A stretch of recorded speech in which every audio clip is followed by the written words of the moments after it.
Sup Shredders, my name is Logan, aka Spiderhands, and welcome to SP Reviews, where today I'm going to be checking out an album from Ellis Hadlock titled Timeless Moods. And if we switch over to here, it wasn't long ago that I reviewed a track of Ellis's. It was a single. It was Morning After Feel, which I enjoyed. It was a different direction for Ellis because it had a little bit more of that sort of vocal-led stuff, and I liked the vast majority of it. And you know, I've reviewed albums for Ellis, like As Time Goes On in the Universe and such, and we have more to listen to today. I have to admire Ellis's work ethic. It's fantastic that they're putting out this much music, and for the vast majority of the time, I've enjoyed my time with it. So we're gonna have a quick look at the album art here, Timeless Moods, and we're gonna listen through each of these tracks today. It's an 8-track review from start till finish because we're reviewing the whole album of Timeless Moods. And we're going to hear what we think. Let's go.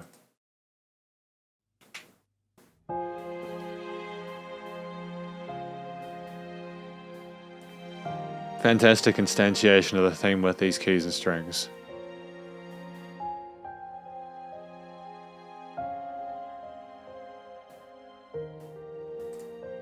Put that album up there just for a little bit.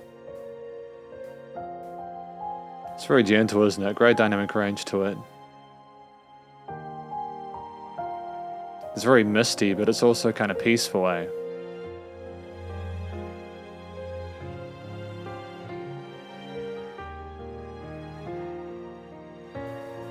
Oh, a little bit of a minor turn there. That's kind of intriguing. A little bit of tension's good, you know? If there's no tension in your arrangements, it'll just sound either generic or cheesy, and you don't want that, man. Okay, a little bit of exploration, experimentation with that right hand there, with the strings panned on the left, which I think is a clever decision, you know? Oh, I love the sound of that pan flute, man. It's wonderful. This is one of Ellis Hadlock's strengths, is that they're able to sort of bring you into a different universe with their music without fail. That's just, I think, symbolic of their dedication and experience, especially when it comes to the instrumental stuff, sort of cinematic, sort of theatrical stuff.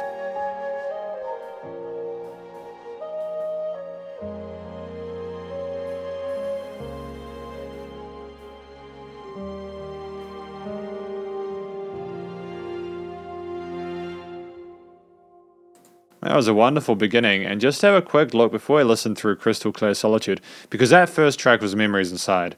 We've got timeless sounds, feelings, emotion, memories, solitude, heart, and other things that matter and go on. Enjoy the timeless journey. That's wonderful. Oh, right, I should note that this releases on September 5th, 2022, so if you're watching this, it'll be out, so you should go show Ellis Hadlock some love. Seriously, you can get every single thing he's ever made for $69 USD, 25% off. That's legitimately a good time, dude. Can we just be real for a sec? I would love to listen to this stuff whilst I'm driving somewhere or going on an adventure or something. Especially if you have kids and you don't want Baby Shark and you don't want Shivers by Ed Sheeran for the 13th time today. Maybe you just want to listen to some really chilled out music. Maybe you want to put the kids to sleep. Put on Timeless Moods. I don't have kids, so maybe I shouldn't be trying to put myself to sleep. But, you know, actually, you know, I adore this kind of music, you know.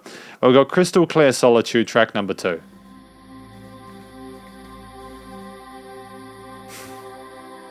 It's a good day. It's a good day when I get to review Ellis Hadlock stuff.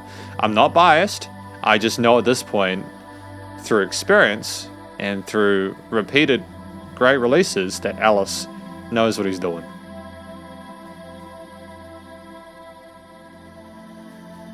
It's nice to have the vocals come in like this, though. Great new texture we haven't had yet throughout this album.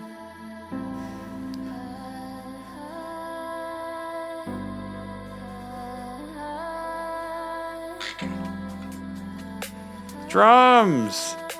Hey!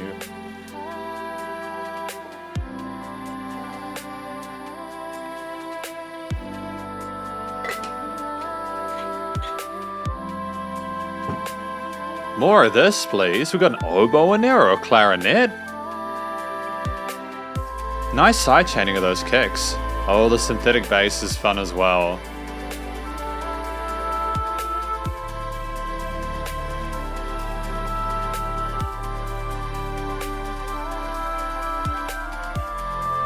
I reckon that Ellis would have been really good with the like early 2010s dubstep.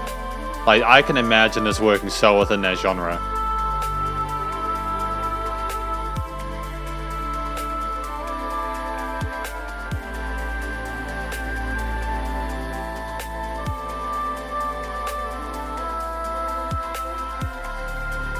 And that I love the note it goes down to for this part of the bass line.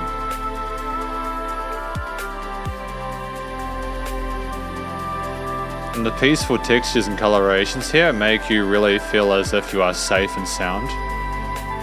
And the way those melodies and the flutes or woodwinds are lifting up there is a nice balancing of the... Oh, we just get it to... Oh, dude, it's so cool, man. It's so cool. It's so cool.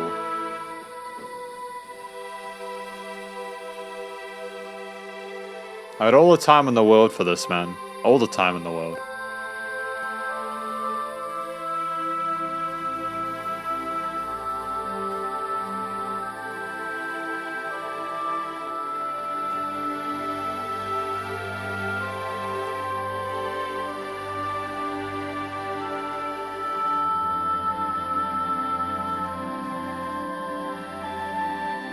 I mean, there's just so many ways you can screw up the sound of a woodwind in a track, and the fact that Ellis is just nailing it, you know, it's just so magnificent how we're getting that oboe, that clarinet sit there with that lone voice in amongst the reverb, wishy-washy synth parts.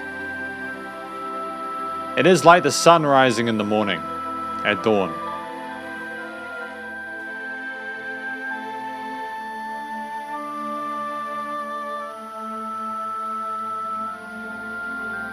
Oh, and those vocals are like silk, aren't they? Now, I know that people can do really kind of interesting stuff with vocals nowadays, like they can put their vocal chops into synths and make them sort of sing like this, but I don't know, man. It's just,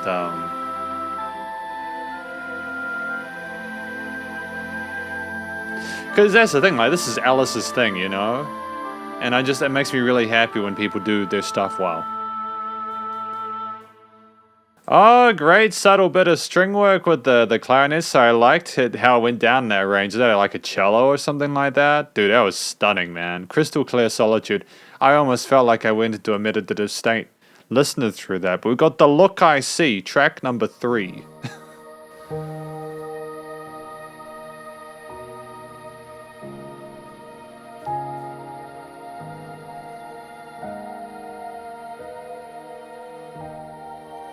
Oh, that parallel major lift was great then.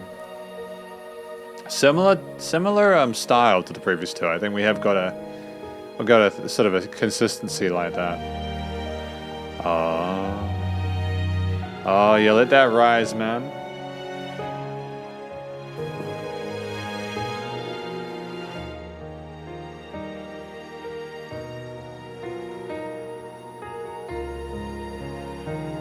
Great panning of the instruments here. Strings on the right, piano mostly on the left. Sorry, strings on the left, piano mostly on the right. Although I think that's indicative of the actual panning of an actual piano, how you have the... When this will be opposite, you know what I mean. You know what I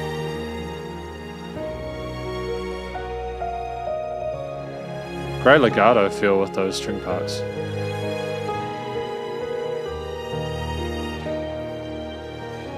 Because it kind of resolves to the parallel major, it kind of has a little bit of a waltz-ish kind of feel, like you're waltzing through the clouds.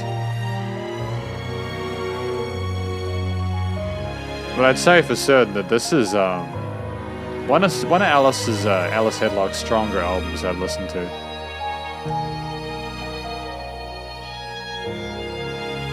There's just a little bit more action in this one. Makes me excited for At One Heart, which is 7/17, you know?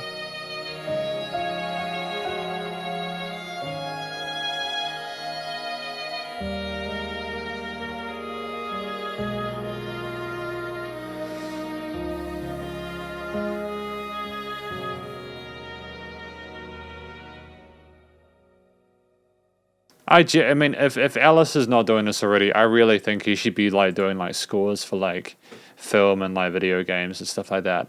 I can imagine video games with like tracks like this suit really well, like open world RPGs and stuff like that. I think that the gracefulness of it, like you could probably even like be like, yo, you're making this game about exploration or something like that. Have that as the background whilst people go around the map or something, and just like licenses. I don't know, man. There's potential. No shade, man. It's cool. The look I see. And we're just continuing. Gentle building that automation. Here we go.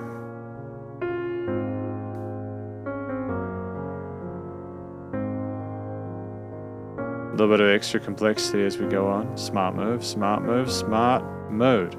Smart move. Dude, smart move. Oh, we're teasing a little bit. I thought we were going to go boom, boom, boom, boom. But nah, we've been gentle.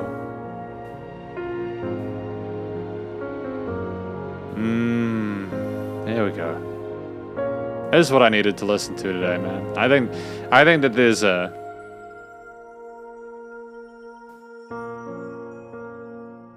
Oh? A little bit of shift in the rhythmic phrasing of it.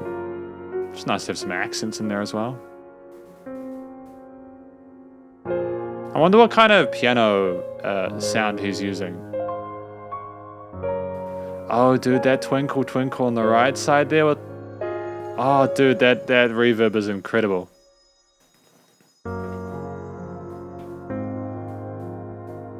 And it's a sub layer as a sub, like the little shimmers that you have on the left side there in the higher range.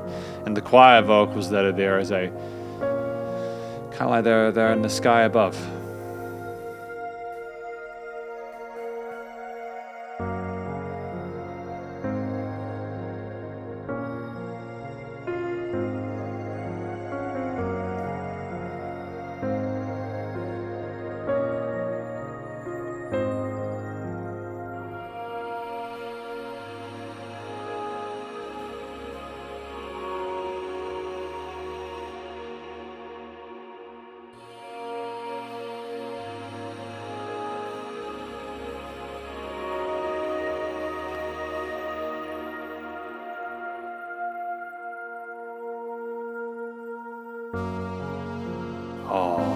Oh no, you didn't put that synth in there. That somber synth, dude, that coloration. Oh no, Ellis.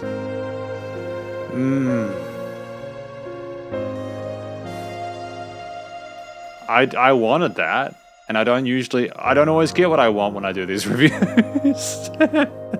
Because it ain't about me, it's about the musician, artist, the band that I'm listening to, but just that there was what I wanted. I just wanted a new layer and something in the mid-range that was still soft and reflected the other instruments well.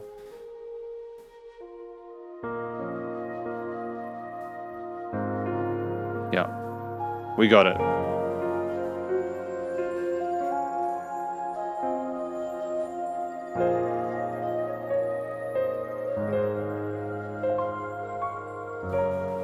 It just shimmers, and it's just like the stars in the sky, man. It's floating to somewhere.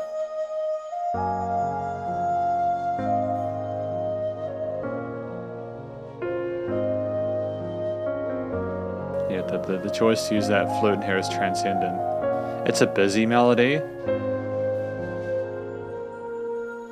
We have little gaps occasionally just to allow that theme to sit, and then we've got a bit more development. Kind of gives you a moment just to sit and take stock of what you have and where you're at, you know, as you float to somewhere.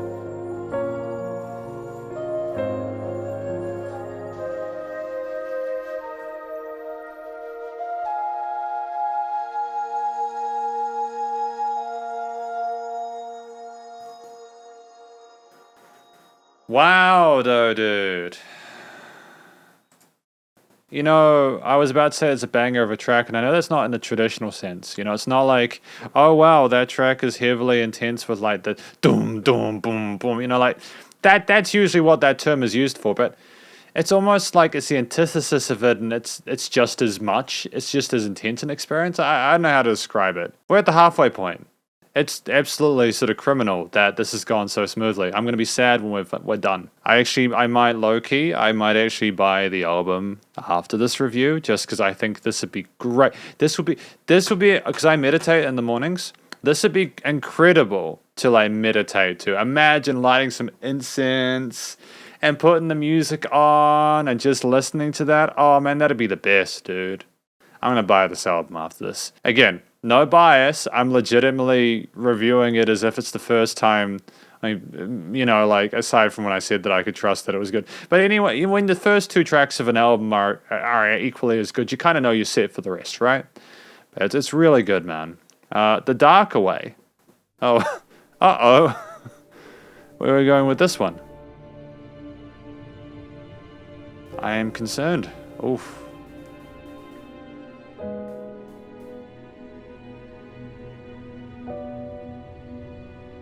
Yeah, it is definitely, the title says it all, doesn't it?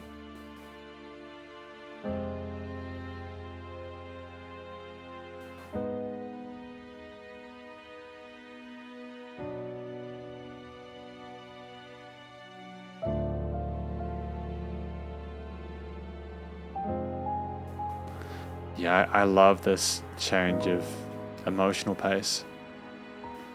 A little bit more eerie and spooky.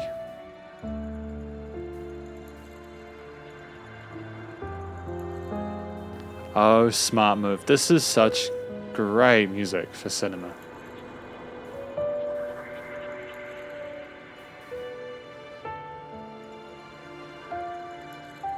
You can hear the whistling of like chains or something like that in the wind. And I know you can, you're listening to it, but you get my point.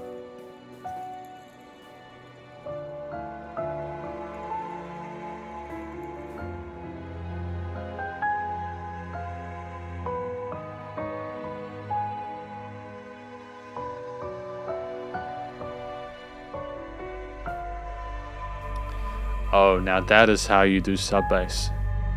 That is how you do sub bass, ladies and gentlemen. Do you feel that? Listen through your headphones. I'm gonna do a PSA right now, here and now, okay? If you are wanting to get the full experience with a track, don't listen through your phone speakers. Get a set of headphones that are semi-decent and don't have an exaggerated bass response. Get them noise cancelling, because that's how you're going to get the full experience from something like this. Your bedroom, wherever you're at, is probably not acoustically designed to be perfect for you to listen to the music in its full form. Get a decent pair of headphones. Or if you've got a room that's treated, listen to it in there, you know? Especially with this kind of music, where there's little nuances. Yeah, you're not going to get 30 hertz through a phone speaker. Unless, like, you want it broken, you know what I mean? Or a computer, a phone speaker. Yeah, I did say phone speaker, I think.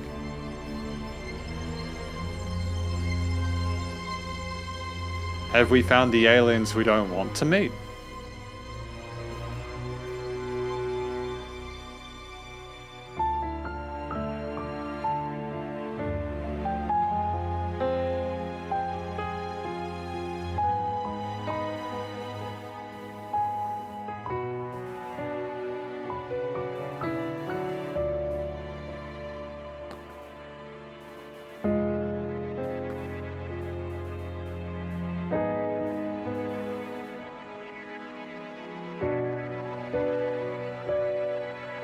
I love the automation and how it's swishing around in the headphones. Oh, listen to that build though. It is unsettling, but that's kind of what we've been brought into from the top, right? It's not like this is a song called "This Is Happy Time Fun Go Land," you know, like this is the darker way.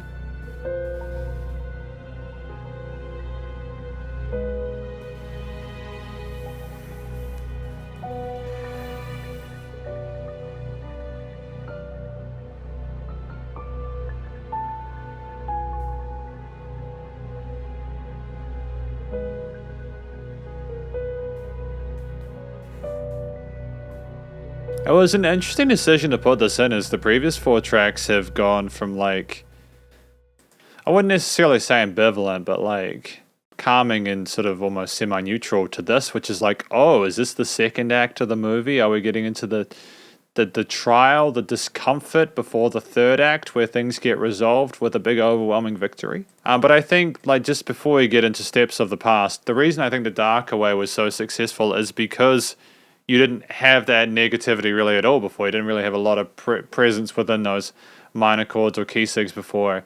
And when we did have especially sort of minor stuff going on, it was exacerbated by the, or exaggerated by the tones of those synths and the oscillation and the way it kind of writhed around in your headphones. Great sound design. Steps of the Past, track number 6. Wow, man, we're blazing through this album today.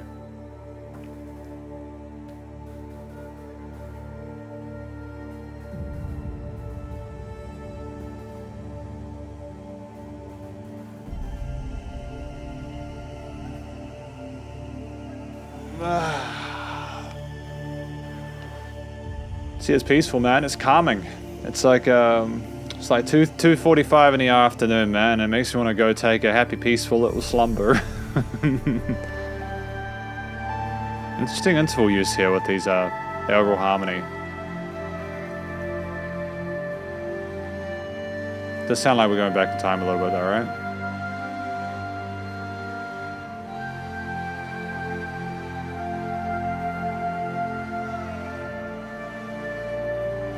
Oh, great extension there, going down there, but leaving that unison note there. Good job. Oh, that gong though, and the way it just hung there, a sense of ceremony to it.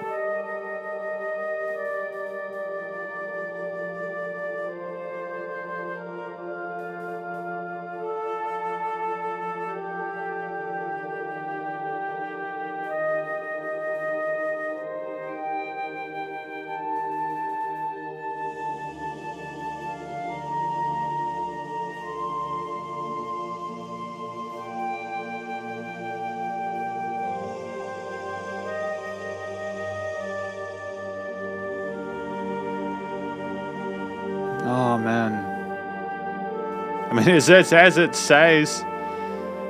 enjoy the timeless journey. We are enjoying it. It's like being wrapped up in a fluffy blanket.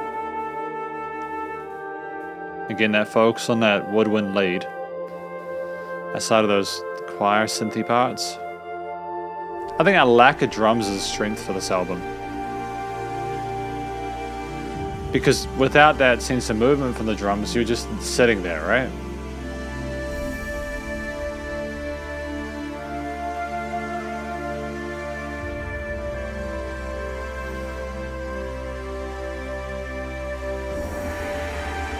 Good job.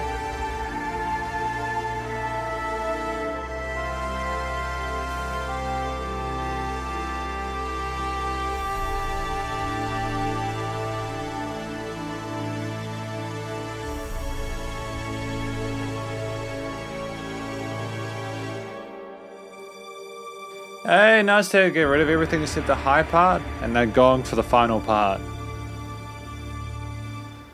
It sounds, from my interpretation of this album so far, especially with this track and the previous one, is that we were going in maybe an undesirable direction and then we found ourselves back in the past and we had to get through it by doing a ritual in order for us to continue into the next track, At One Heart. 717. This is the test. What will we use the 717 for? That is my question.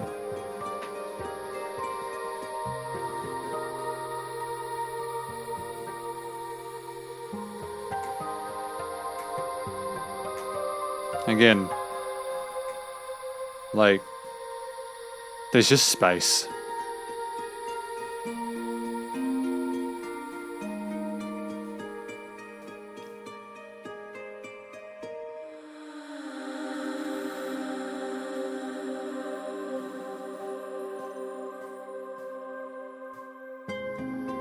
I like the use of a harp or something like that here as a texture we haven't really had so far. A new addition to this instrumental arsenal. No, I'm not upset about that. Got some reverse takes in there as well, floating around the stereo field. That's great. That's a fun choice.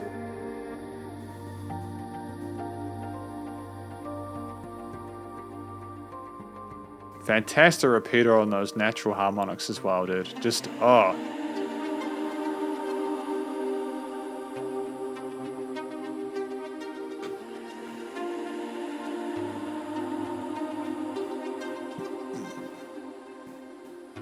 Dude, you could totally put a, like a... No, it's switched. Dang, man. You could have totally put like a chord no groove on that and had like some bass or synths back it up. Go, boom. No, we're here for this part. It'd be cooler to hear some people doing like some remix of these tracks. They sound well on their own, but I think there's a lot you can do with them.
Sorry, man. I think I was in a trance there for a moment. I was listening to it, but I was just stuck. I was sucked into it, and then we hear these vocals coming. I'm like, what? What? Where did they go? Are they coming back?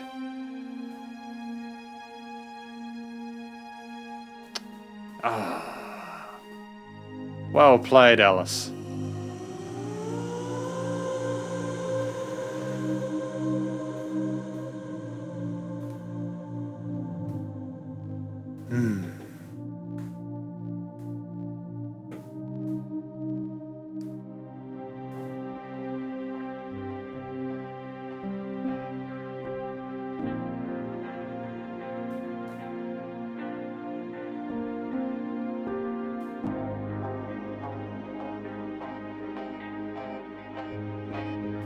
What? Oh, where were we going with that? Wah, wah, wah, wah. Kind of Phrygian mode kind of vibe going on there with that weird texture.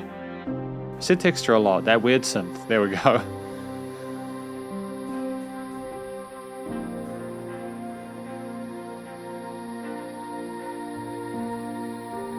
Like, was that deliberately...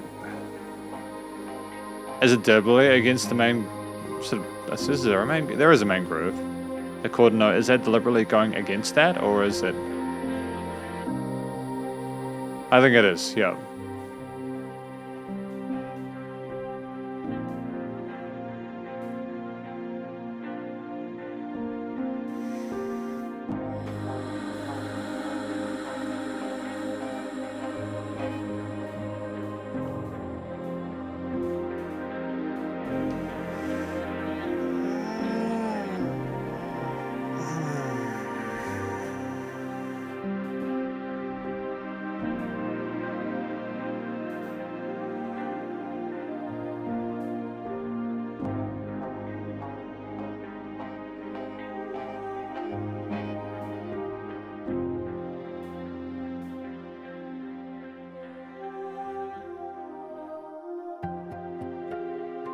Okay, switching the tempo, that's fine. Again, when you have these kind of pad-like, whoa, those kind of pad-like vocals there, you can potentially, if they're constant enough, you can potentially add a new sort of, change the speed on another new thing. And it isn't as abrupt as if it completely cut out, I suppose.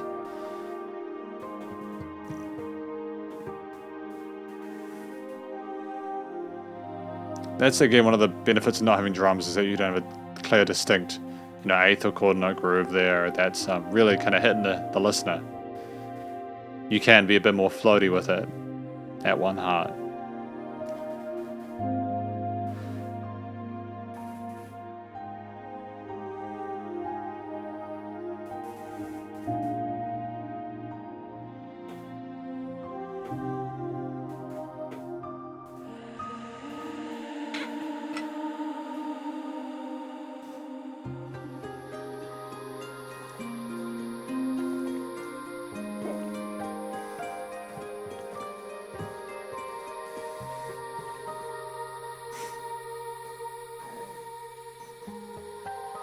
Like, how do you write this? How do you come up with this? How do you decide how long you need these notes to go? Is it literally just intuition?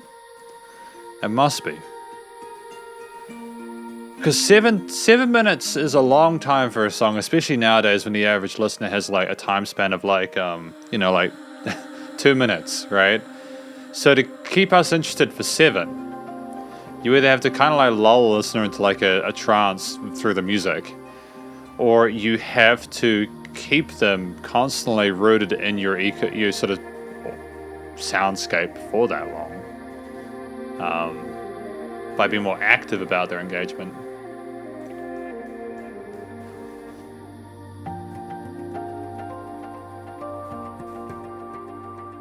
It's nice to hear the bass response of those plucked notes as well. I should note that the production on Listen to Your Heart, I got it that time. I think that's just about, because this is the only lyrics we've had so far, it's about listening to it.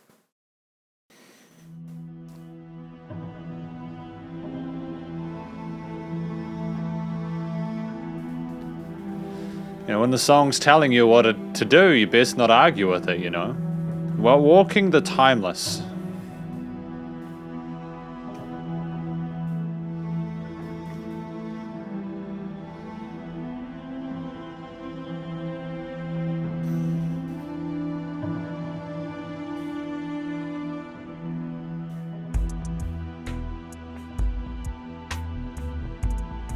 We'll call a dubbish kind of vibe with these drums and the bass. Interesting choice with the hi-hats. They're kind of frenetic sounding, aren't they? But they're subtle enough not to be too distracting or detrimental to the performance. This is why you need dynamic range in a recording, because then you don't just have everything the same loudness. It's not tiring to listen to. I'm only feeling a little bit sleepy because I'm like super chilled out after listening through this, and I think that's kind of the mood of it, right? It's amazing how music can affect you like that though, right? No complaints.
Oh, that kind of like slow grind kind of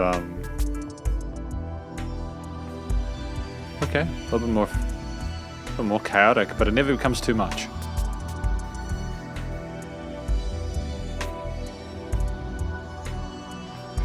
Again, I can see this maybe suiting a different vibe, a different time atmosphere than some of the previous tracks in the album, but I don't think it's any lesser because of that.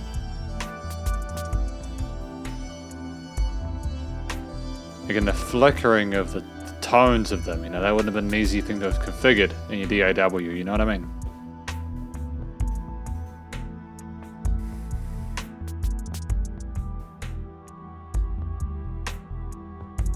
Nice loop to that bass line. Boom, boom, boom, boom, boom, boom, boom, boom, boom, boom, boom.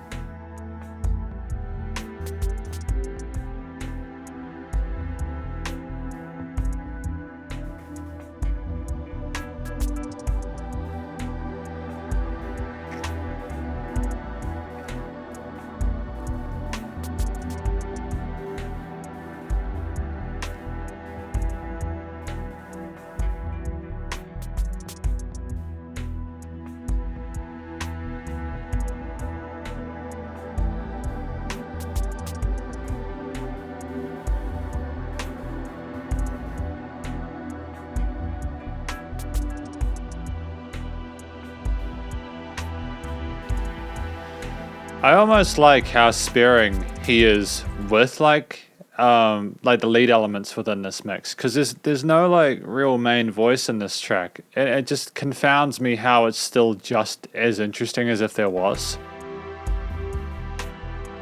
The closest thing I can hear is that the bass line is maybe the lead line, just because it's more present, most present in the middle of the mix, middle of the stereo field. An unusual phrasing and sort of rhythmic sequencing to that sequencer there, but that's not necessarily a bad thing.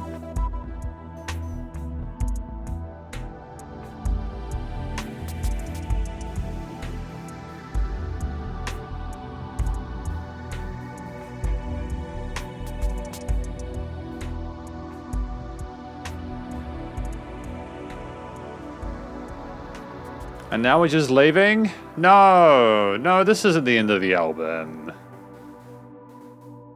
I feel like this is the end of a journey, and that's kind of sad, right? It's a nice way to spend a Thursday afternoon. Remember, everybody, this comes out on September the 5th, so by the time this video is released, it'll be out. Okay, so go show him some love.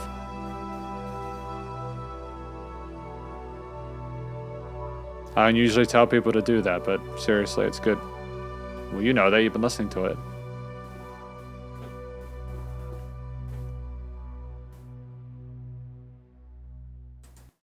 And we just have the synth strings lead us out.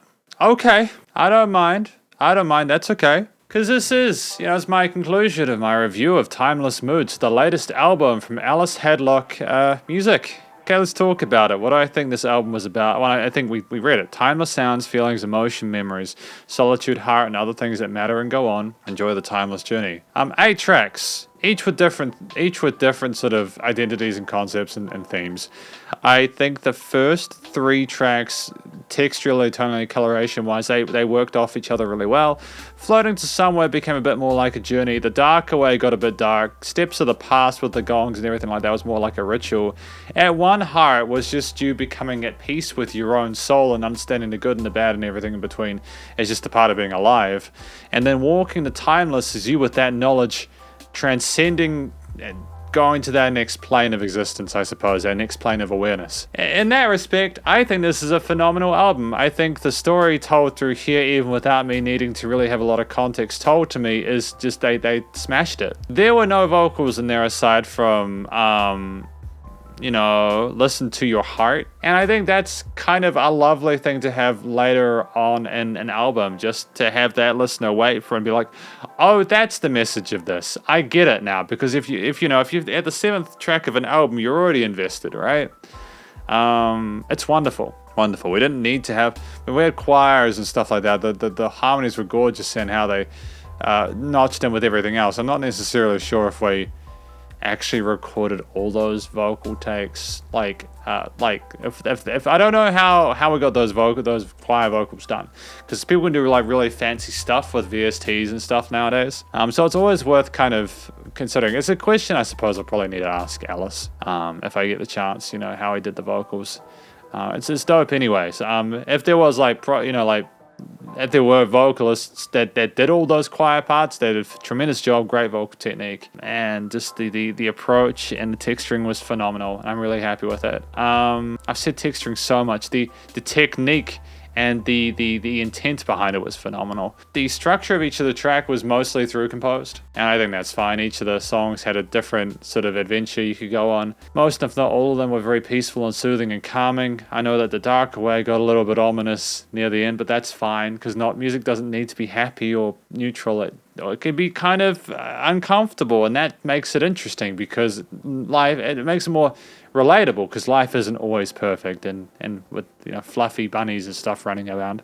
I think that's totally okay to have emotional contrast within the track. It's cool as long as it doesn't result in a complete juxtaposition, which it did. The arrangement, the composition, it's absolutely it's stunning. With no doubt in my mind whatsoever, Ellis Hadlock is one of the best musicians that I review on a semi-regular basis that does this kind of stuff.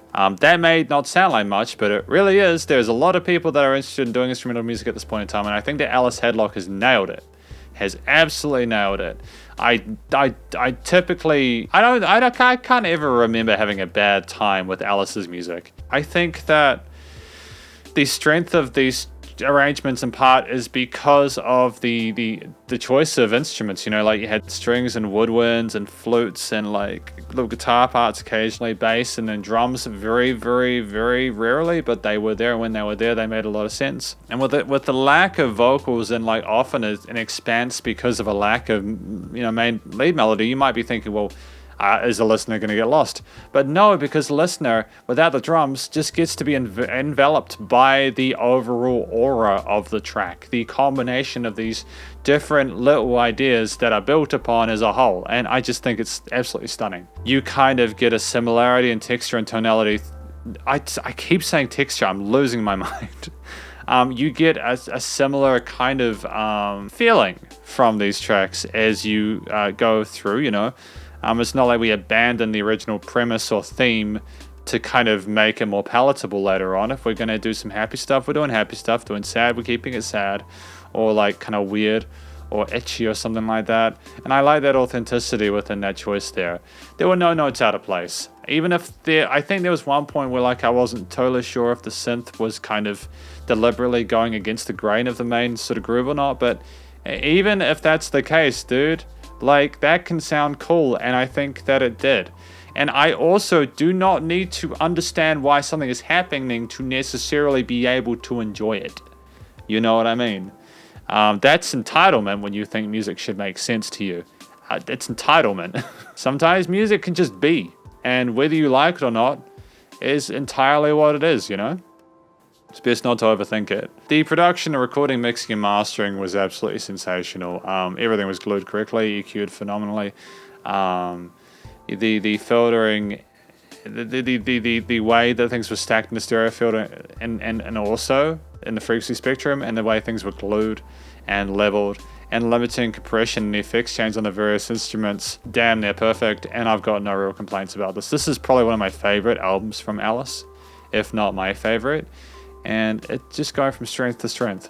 So I well done to Ellis Hadlock Music with this latest album, Timeless Moods, out September 5th. Hopefully you enjoyed it. If you did enjoy this music, please do go show Ellis Hadlock some love via his various social medias and his Bandcamp page. And stay cool and stay safe. And please also remember to support your local musicians and artists at this point in time, as they help more than ever with all the crazy stuff going on in the world. And I will catch you in the next review. Spiderhands out.